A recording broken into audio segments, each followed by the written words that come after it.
Bienvenidos hermanos y amigos, continuamos con esta serie que hemos venido trayendo acerca de la unidad. Ya vamos en el video número 4, en la lección número 4, y quiero hacer un resumen de las 3 lecciones pasadas. La primera hablábamos de la unidad presentada en Juan capítulo 17, nuestro Señor Jesús.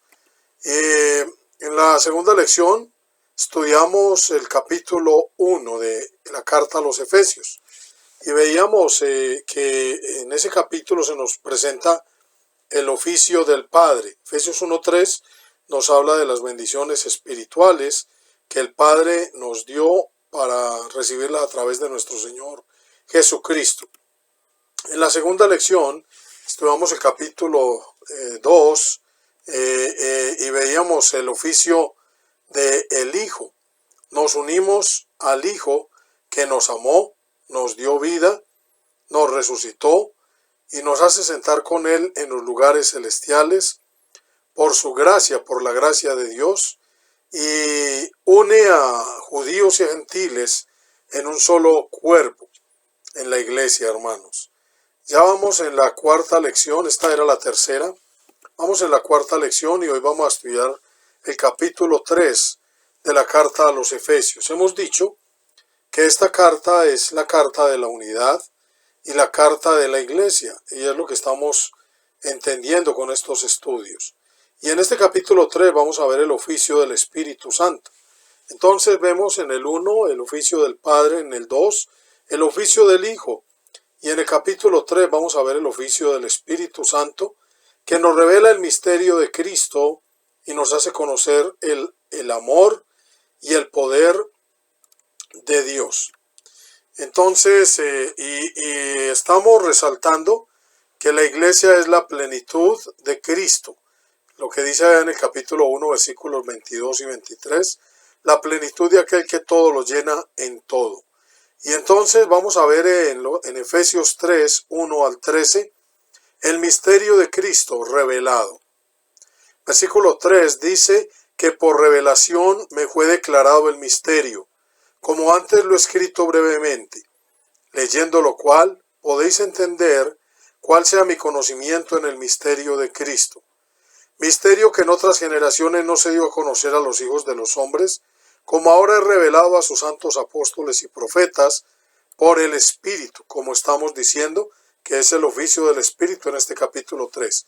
Y para profundizar acerca del misterio de Cristo, el misterio del Evangelio, los invitamos a que en nuestro canal ahí en YouTube busque usted la serie El misterio del Evangelio, donde habla de estos misterios. Hablábamos de 8 misterios que son presentados en el Nuevo Testamento acerca del Evangelio de Cristo, de la iglesia y todas estas cosas maravillosas, hermanos. Entonces los invitamos a que también nos busque y pueda ver esta serie. Continuando, el versículo 6 dice, ¿cuál era el misterio? Dice que los gentiles son coherederos y miembros del mismo cuerpo y copartícipes de la promesa en Cristo Jesús por medio del Evangelio. Y eso es lo que vimos en la clase pasada, hermanos, donde veíamos que judíos y gentiles, ahora el Señor derribó la pared intermedia de separación, la ley de los mandamientos expresados en ordenanzas, mató en la cruz las enemistades para hacer de los dos un solo y nuevo hombre. Y veíamos que los gentiles estábamos alejados de la promesa y de los pactos de la ciudadanía de Israel. Por eso aquí dice, el misterio que se ha revelado es que los gentiles son coherederos y miembros del mismo cuerpo y copartícipes de la promesa en Cristo Jesús por medio del Evangelio, del cual yo fui hecho ministro por el don de la gracia de Dios que me ha sido dada según la operación de su poder. A mí, que soy menos que el más pequeño de todos los santos, me fue dada esta gracia de anunciar entre los gentiles el evangelio de las inescrutables riquezas de Cristo, y de aclarar a todos cuál sea la dispensación del misterio escondido desde los siglos en Dios, que creó todas las cosas, para que la multiforme sabiduría de Dios sea ahora dada a conocer por medio de la iglesia a los principados y potestades en los lugares celestiales. Y llegamos a este versículo 10 y este misterio ha sido revelado, ya lo vimos en el versículo 6, pero el propósito de todo esto es para que la multiforme sabiduría de Dios sea ahora dada a conocer por medio de la iglesia a los principados y potestades en los lugares celestiales. Y entonces vamos a hablar de eso. La multiforme sabiduría de Dios va a ser dada a conocer por medio de la iglesia. Y dada a conocer, esa expresión es gnorizo, G1107 en el griego, que significa manifestar o hacer notorio. Y decíamos en el estudio pasado que nos encontramos con personas que no quieren pertenecer a la iglesia, que hablan mal de la iglesia, que se reúnen para hablar mal de las iglesias. Y entonces surge esta pregunta: ¿qué hay pues de los que aborrecen la iglesia cuando el plan de Dios es que a través de la iglesia se dé a conocer los misterios del evangelio, hermanos, y que la multiforme sabiduría de Dios sea dada a conocer por medio de ella? Entonces, ¿qué de aquellos que aborrecen la iglesia? Y entonces por eso estamos presentando estos estudios, para motivarlos a ellos de que a través de la iglesia, a través de la obra de nuestro Señor Jesucristo, del Padre, el Hijo y el Espíritu Santo, recibimos la salvación en la iglesia, porque como dice arriba, la iglesia es la plenitud de Cristo. Entonces continuamos y decimos: para esto ha sido constituida la iglesia, no solo para ser receptora del evangelio y todos sus beneficios. Veíamos cómo las bendiciones espirituales en Cristo, el perdón de pecados, la redención por su sangre, la gracia de Dios, la herencia, el sello del Espíritu Santo se reciben en el bautismo, y ahí somos añadidos a la iglesia. Lo vimos en los capítulos 1 y 2 de esta carta, ahora estamos en el 3. Entonces la iglesia no solo fue constituida para ser receptora del evangelio y de sus beneficios, de las bendiciones espirituales, de la gracia, de la salvación, sino para ser también transmisora de los mismos. Con esto entendemos la preeminencia de la iglesia, con Cristo como cabeza en el plan de Dios hasta que Él venga. Decir esto nos hace entender que la iglesia es la plenitud de aquel que todo lo llena en todo, como venimos diciendo, queridos hermanos y amigos. Entonces dice que la multiforme sabiduría de Dios va a ser dada a conocer por la iglesia a los principados y potestades en los lugares celestiales. Y ya estos principados y potestades han sido mencionados en Efesios capítulo 1 versículos 20 y 21. Recuerden que dice que y de conocer el poder, la supereminente grandeza de su poder, la cual operó en Cristo, resucitándole de los muertos y sentándole a su diestra, sobre todo principado, autoridad, poder y señorío, y sobre todo nombre que se nombra, no solo en este siglo, sino también en el venidero. Entonces ya han sido mencionados, y se refiere a los seres angelicales, buenos y malos, porque Dios tiene ángeles, pero recuerde que la palabra de Dios dice que el diablo también tiene ángeles, el diablo y sus ángeles, dice la palabra, que son las fuerzas espirituales que reinan y tienen dominio en los cielos. Los ángeles, recuerde que hay 3 cielos, y por ejemplo, ahorita vamos a ver en Efesios donde se habla en las regiones celestes, en este cielo donde vivimos, es donde operan estos potestades malas, estos ángeles malos.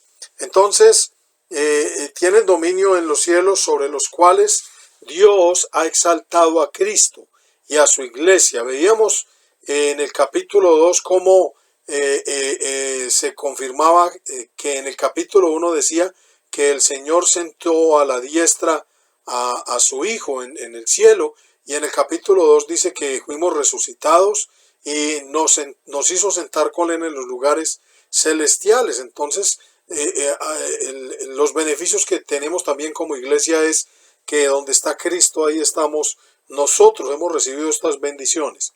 Ellos han de tener sumo interés, estas potestades y principados, sumo interés en el desarrollo de la iglesia y los resultados victoriosos de sus esfuerzos para traer el mensaje de la salvación. Y pues los malos se van a oponer y quieren destruir el plan de Dios. Entonces vamos a mirar a los principados y potestades celestiales buenos. Primera de Pedro 1:10 dice: los profetas que profetizaron de la gracia destinada a vosotros inquirieron y diligentemente indagaron acerca de esta salvación, escudriñando qué persona y qué tiempo indicaba el Espíritu de Cristo que estaba en ellos, el cual anunciaba de antemano los sufrimientos de Cristo y las glorias que vendrían tras ellos. A esto se les reveló que no para sí mismos, sino para nosotros, administraban las cosas que ahora os son anunciadas por los que os han predicado el Evangelio por el Espíritu Santo enviado del cielo, cosas en las cuales anhelan mirar los ángeles. Entonces aquí vemos al apóstol Pedro también hablándonos del misterio del Evangelio, como lo veían los profetas. Ellos trataban de entender cómo era esta salvación y entendieron que era para nosotros estas revelaciones, administraban estas cosas que hablaban del Evangelio venidero, pero dice que los ángeles anhelaban mirar sobre estas cosas. Y vamos a mirar cómo se confirma en Primera de Timoteo 3:16, que lo vieron y miran sobre estas cosas. Dice: e indiscutiblemente grande es el misterio de la piedad. Dios fue manifestado en carne, justificado en el Espíritu, visto de los ángeles, predicado a los gentiles, creído en el mundo, recibido arriba en gloria, visto de los ángeles, cosas en las cuales anhelan mirar los ángeles. Antes de continuar con los malos, quiero decir que es maravilloso, es importantísimo lo que estamos estudiando, porque la multiforme sabiduría de Dios se da a conocer por medio de la iglesia, no solo a nosotros y a todos los hombres en este mundo, sino que esto es algo que conmueve los cielos y conmueve la tierra, hermanos. Los ángeles anhelaban mirar y lo han visto, y también pues las potestades y autoridades malas interfieren en esto, como lo vamos a ver a continuación. Dice en el capítulo 6 de esta misma carta, Efesios 6, versículo 10, usted conoce muy bien esta escritura que la llamamos la armadura de Dios, y el apóstol Pablo dice: por lo demás, hermanos míos, fortaleceos en el Señor y en el poder de su fuerza. Vestíos de toda la armadura de Dios, para que podáis estar firmes contra las acechanzas del diablo. Porque no tenemos lucha contra sangre y carne, sino contra principados, contra potestades, contra los gobernadores de las tinieblas de este siglo, contra huestes espirituales de maldad en las regiones celestes. Entonces, tenemos lucha contra principados, contra potestades, contra los gobernadores de las tinieblas de este siglo, contra huestes espirituales de maldad en las regiones celestes. Entonces, el Señor triunfó en la cruz, hermanos, sobre ellos. Dice allá en Filipenses capítulo 2, en Colosenses capítulo 2, dice que triunfó sobre ellos en la cruz, sobre estas potestades, hermanos. Entonces, esta multiforme sabiduría de Dios se ha dado a conocer a todos los hombres y también a los principados y potestades en las regiones celestes.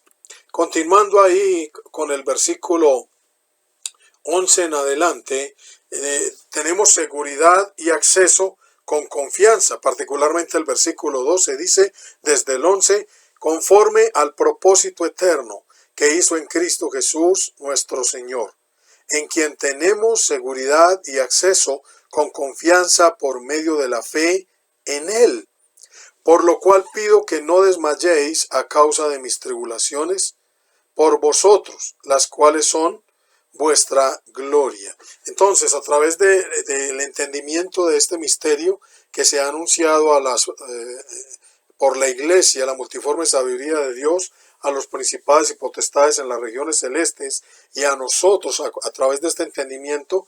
Ese era el propósito eterno del Señor, del cual también se hablaba en el capítulo 1, y dice, en quien tenemos seguridad y acceso, con confianza, por medio de la fe en Él, hermanos.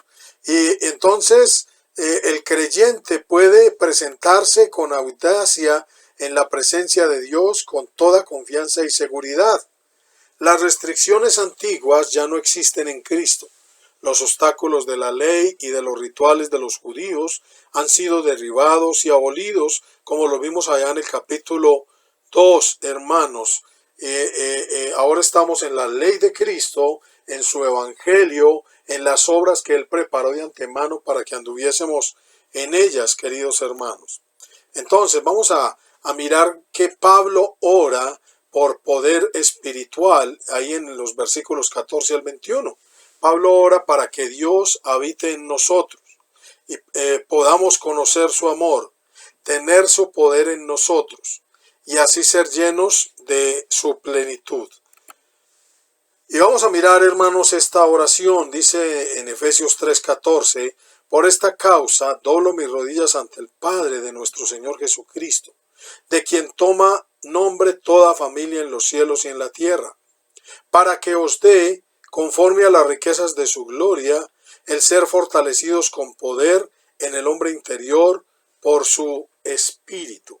Obviamente que esto se lo está escribiendo Pablo a la iglesia, a los que somos miembros de la iglesia. En todo el contexto lo hemos podido ver. Y quiero reiterar a aquellos que aborrecen la iglesia, que no quieren saber nada de la iglesia, que están equivocados, que el Señor los ama y los está llamando para que obedezcan su palabra y entren a formar parte de la iglesia y seamos parte de la solución, no del problema. Dios está necesitando hombres amorosos, celosos de su palabra y que podamos cambiar este mundo. Entonces Pablo ora, hermanos, para que el Señor nos dé, conforme a las riquezas de su gloria, el ser fortalecidos con poder en el hombre interior por su espíritu. Y esta frase, hermanos, no es algo mágico. Esto no sucede de una manera mágica. Nosotros vemos como ahí en televisión a veces uno ve cómo las personas llenan iglesias, pseudo iglesias, donde hacen espectáculos y la gente cree que se llena de Dios porque se mueven de un lado a otro cuando hacen las alabanzas, pero no conocen la voluntad de Dios, no hacen la voluntad de Dios y piensan que esto se recibe de una manera como algo mágico, algo místico, pero esa no es la verdad, hermanos. Entonces, este ser fortalecidos con poder en el hombre interior por su espíritu no es algo mágico. Hay que pedirlo, por eso Pablo lo está pidiendo. Hay que buscarlo, recibirlo y vivirlo. El Espíritu Santo hace una obra, la hemos estudiado también en la primera lección, donde dice el Espíritu nos convence de pecado, de justicia y de juicio, hermanos. Él hace una obra, entonces no es algo mágico, hermanos. Nosotros tenemos que disponernos a recibirlo. En Romanos 8:13 dice, porque si vivís conforme a la carne, moriréis, mas si por el Espíritu hacéis morir las obras de la carne, viviréis. Recuerdo, yo he tenido la experiencia de conocer personas, conocí tiempo atrás a alguien que asistía a la iglesia, vivía en unión libre y predicaba en una congregación. Y una congregación donde él mismo ministraba al Espíritu Santo. Supuestamente él profetizaba. Y en la conversación, cuando él se convenció, él me decía, hermano, ¿cómo estaba de equivocado? Que yo me paraba en el púlpito, yo daba profecía, pero yo no hacía la voluntad de Dios. Estaba viviendo en la carne. Entonces, de esto es que estamos hablando. Esto no es algo mágico, hermanos. El ser fortalecidos con poder en el hombre interior por su espíritu no es algo mágico, es algo que hay que pedirlo, hay que buscarlo, recibirlo y vivirlo. Nos debemos dejar convencer de pecado, de justicia y de juicio. En este texto de Romanos 8 vemos cómo dice, si por el Espíritu nos ha convencido. El contexto habla de que Él nos lleva a la justicia de Dios. nos ha convencido y por eso hacemos morir las obras de la carne para tener vida, hermanos. Entonces, si no estudiamos su palabra, si no la anhelamos, ¿cómo Él hará la obra? ¿Cómo el Espíritu Santo va a hacer la obra de fortalecernos? Habíamos visto en Efesios capítulo 2, ya lo habíamos visto. Versículo 22 dice, en quien vosotros sois juntamente edificados para morada de Dios en el Espíritu. Entonces el trabajo nuestro, el trabajo de los apóstoles, de los ministros, de los evangelistas, pastores y maestros, el trabajo nuestro de edificar a los hermanos es para que seamos fortalecidos y el Espíritu more en nosotros, y entonces el poder de Dios de esa manera va a estar en nosotros. El poder está ahí, pero no es algo mágico. Si no estudiamos su palabra, si no la anhelamos, si no nos edificamos, sea por las personas que nos enseñan, nuestros ministros, o nosotros mismos estudiando la palabra, entonces ¿cómo va a morar el Espíritu en nosotros? Dice también ahí mismo en Efesios, otro texto en el capítulo 6, versículo 17, en la misma línea de la armadura de Dios, dice, y tomad el yelmo de la salvación y la espada del Espíritu, que es la palabra de Dios. Si usted no ama la palabra de Dios, si usted usa mal la palabra, como estamos diciendo, los enemigos de la iglesia realmente no estudian la palabra. Están dispuestos a mirar cualquier error en un predicador, en un feligrés, para juzgar a las iglesias y ser enemigos de la iglesia. Y obviamente que están equivocados. Entonces, esto no es algo mágico, hermanos. Es un proceso donde nosotros tenemos que colocar nuestra parte. También es necesaria, hermanos, la oración para que seamos fortalecidos con poder en el hombre interior. De hecho, ya lo estamos diciendo, Pablo lo pide y dice en Romanos 8:26, y de igual manera el Espíritu nos ayuda en nuestra debilidad, pues ¿qué hemos de pedir como conviene? No lo sabemos, pero el Espíritu mismo intercede por nosotros con gemidos indecibles. Mas el que escudriña los corazones sabe cuál es la intención del Espíritu. El Espíritu Santo escudriña nuestros corazones, sabe cuál es la intención de nuestro espíritu y conforme a la voluntad de Dios intercede por nosotros. A veces no pedimos conforme a la voluntad, no sabemos pedir, y el Espíritu Santo que mora en nosotros, Él sí sabe y Él conoce nuestros corazones, las intenciones, y Él traduce nuestros sentimientos, nuestros anhelos, nuestros deseos, y conforme a la voluntad de Dios intercede por nosotros. Vamos a continuar entonces, porque ya vimos que el Espíritu intercede para que seamos llenos del poder de Dios. ¿Para qué? Dice versículos 17 al 19. Para que habite Cristo por la fe en vuestros corazones, a fin de que arraigados y cimentados en amor, seáis plenamente capaces de comprender con todos los santos cuál sea la anchura, la longitud, la profundidad y la altura, y de conocer el amor de Cristo que excede a todo conocimiento, para que seáis llenos de toda la plenitud de Dios. Maravillosa esta oración del apóstol, ya lo hemos estudiado brevemente en estudios pasados. Entonces, que seamos fortalecidos con poder en el hombre interior por su Espíritu Santo, para que habite Cristo por la fe en nuestros corazones. Entonces estamos viendo, hermanos, queridos hermanos, que no es algo mágico. Esto no es algo mágico. Como estábamos diciendo, las iglesias a veces están llenas de personas que simplemente cuando van allá se emocionan y creen que de esa manera reciben estas cosas, pero no es algo mágico. Es algo que podemos entender. El Señor dijo en Juan 14:23, respondió Jesús y le dijo, el que me ama, mi palabra guardará, y mi Padre le amará, y vendremos a él, y haremos morada con él. Entonces, Pablo está orando para que recibamos el Espíritu, el poder del Espíritu, para que Cristo habite por la fe en nuestros corazones, para que nos arraiguemos y cimentemos en su amor y seamos capaces de comprender cuán grande es ese amor. Pero no es algo mágico, hermanos. Es algo real, es algo que tenemos que experimentar, es algo que cuando leemos, cuando oímos el Evangelio, nos enamoramos de su palabra, tomamos la decisión de obedecerla, de vivir en ella, y amamos a Dios porque Él nos amó primero. Y el que me ama, mi palabra guardará, mi Padre le amará, y vendremos a Él y haremos morada con Él. Versículo 20 y 21, para ir terminando ya este capítulo 3, dice: y aquel que es poderoso para hacer todas las cosas mucho más abundantemente de lo que pedimos o entendemos, según el poder que actúa en nosotros, a Él sea gloria en la iglesia en Cristo Jesús por todas las edades, por los siglos de los siglos. Amén. Entonces, ya el Espíritu Santo hizo su obra de fortalecernos para que Cristo habite por la fe en nuestros corazones, y podamos entender el amor de Dios. Recuerde que Romanos 5:5 dice que el amor de Dios ha sido derramado en nuestros corazones por el Espíritu Santo que nos ha sido dado. Cuando Cristo viene a vivir en nosotros a través del Espíritu Santo, cuando Dios viene a vivir en nosotros, pues obviamente que somos llenos de toda la plenitud de Dios.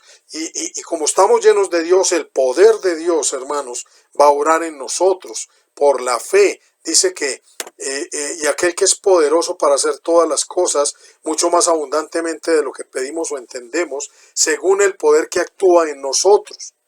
Entonces por eso le damos gloria. Y vamos a ver lo mismo. Seguimos en la misma línea de que esto no es algo mágico, queridos hermanos. No es algo mágico, definitivamente. No es algo misterioso. Es algo real que tenemos que buscar, tenemos que anhelar, tenemos que trabajar para poder tenerlo, hermanos, en nuestras vidas. Y en el mismo Evangelio de Juan capítulo 14, versículo 10, que está hablando de esto mismo, dice: ¿no crees que yo soy en el Padre y el Padre en mí? Estamos hablando de la unidad, hermanos, y aquí podemos ver la unidad entre el Padre y el Hijo. Y entonces Jesús continúa diciendo: las palabras que yo os hablo, no las hablo por mi propia cuenta, sino que el Padre que mora en mí, Él hace las obras. Creedme que yo soy en el Padre y el Padre en mí. De otra manera, creedme por las mismas obras. El fruto del Espíritu, hermanos, es evidencia de que Dios está en nosotros. Pero también, si pedimos a Dios en oración y Él nos escucha, si su poder se manifiesta en nuestras vidas, es una evidencia de que Dios está en nosotros. Y es lo que está diciendo nuestro Señor. Versículo 12. De cierto os digo, el que en mí cree, las obras que yo hago, Él las hará también. Y aún mayores hará, porque yo voy al Padre. Todo lo que pidieres al Padre en mi nombre lo haré, para que el Padre sea glorificado en el Hijo. Si algo pidieres en mi nombre, yo lo haré. Esa es la promesa maravillosa, hermanos, como dicen los versículos 17 al 19. Aquel que es poderoso, porque ya habita por la fe en nuestros corazones. Hemos sido fortalecidos con poder en el hombre interior por su Espíritu. Nos hemos arraigado y cimentado en su amor.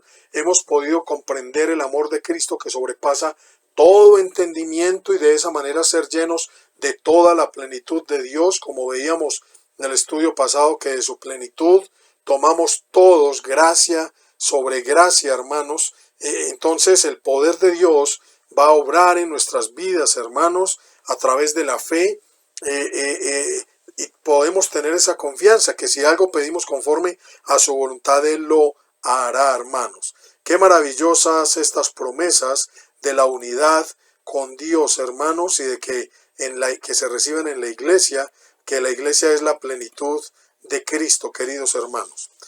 Síganos en Facebook, El Evangelio Olvidado. Suscríbase a nuestro canal en YouTube, El Evangelio Olvidado, y nuestra página está en restauración, y muy pronto esperamos que esté nuevamente al servicio de los hermanos y de todos ustedes. Dios los bendiga, queridos hermanos.